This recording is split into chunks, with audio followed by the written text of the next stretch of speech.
দিন আছিল ৰবিবাৰ দিনটোত ভাবিলোঁ ক'ত ফুৰিব যাম ভাবি পিছত ডিচাইড কৰিলোঁ আমি দৌলগোবিন্দ মন্দিৰে যাওঁ।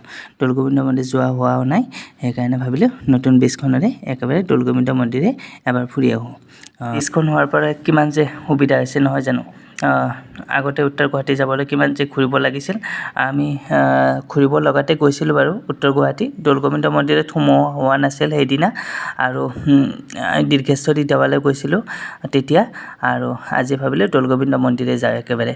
আৰু দৌলগোবিন্দ মন্দিৰৰ পৰা যদি সময় হয় তেতিয়াহ'লে দীৰ্ঘেশ্বৰী দেৱালয় যাওঁ। আজি আমি ফুৰিব আহিছোঁ মই আৰু মোৰ লগৰটো, দুয়োটাই মিলি এনেকৈ আহি আছোঁ। আৰু অকণমান ৰখিলোঁ ইয়াতে, ৰখি কিনে দুই এটা ফটো উঠিলোঁ। আৰু প্ৰথম যেতিয়া ব্ৰিজখন অপেনিং কৰিছিল তেতিয়া আমি আহি প্ৰায় উত্তৰ গুৱাহাটী পায়ে গ'লোঁ। এয়া চাওক উত্তৰ গুৱাহাটীৰ ইটো পাৰ পাই গ'লোঁ। এয়া এইফালে ভিতৰৰ ফালে আহি আছোঁ। আৰু আহি ৰাস্তাত আৰু ভিডিঅ' কৰা নহ'ল, ডাইৰেক্ট দৌলগোবিন্দ মন্দিৰ পাই গ'লোঁ।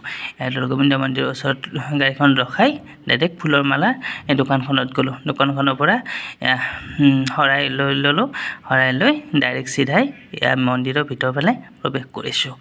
লগৰটো শৰাইখন লৈ গ'ল থালিখন, আৰু এইফালে মই ভিতৰৰ ফালে একেলগে গৈ আছোঁ। মই ভিডিঅ' কৰি গৈ আছোঁ, সি আগে গৈ আছে। আৰু এতিয়া আহি পালোঁ। এই মন্দিৰটোত অহাৰ বহুত দিনৰ পৰা আশা আছিল, আৰু আজি ফাইনেলি আহি পালোঁ।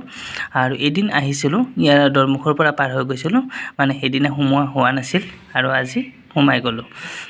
তেনেকৈ এইফালে আমি এতিয়া শৰাই দিলোঁ ভিতৰত যিহেতুকে ভিডিঅ' কৰা এলাও নাই, গতিকে তেনেকৈ ভিডিঅ'টো বনোৱা নাই। এতিয়া শৰাই দি আহি কিনে অলপমান ভিডিঅ' এনেকৈ ক্লিপ এটা বনাই থ'লোঁ। আৰু ইয়াতে যিহেতুকে ৰাতিপুৱা একো খাই অহা নাছিলোঁ, পায়স আৰু বুট খালোঁ। দৌলগোবিন্দ মন্দিৰৰ পৰা ওলাই দিলোঁ, আৰু এই ভিউটো বহুত ধুনীয়া লাগিলে, সেইকাৰণে অকণমান ভিডিঅ' ক্লিপ এটা কৰি ৰাখিলোঁ এনেকৈ। আৰু এইফালে এতিয়া আমি দীৰ্ঘেশ্বৰী দেৱালয়ৰ ফালে আহি আছোঁ। দীৰ্ঘেশ্বৰী দেৱালয়ৰ ভিডিঅ'টো আজি নিদিওঁ বাৰু, বহুত দীঘলীয়া হৈ যায়।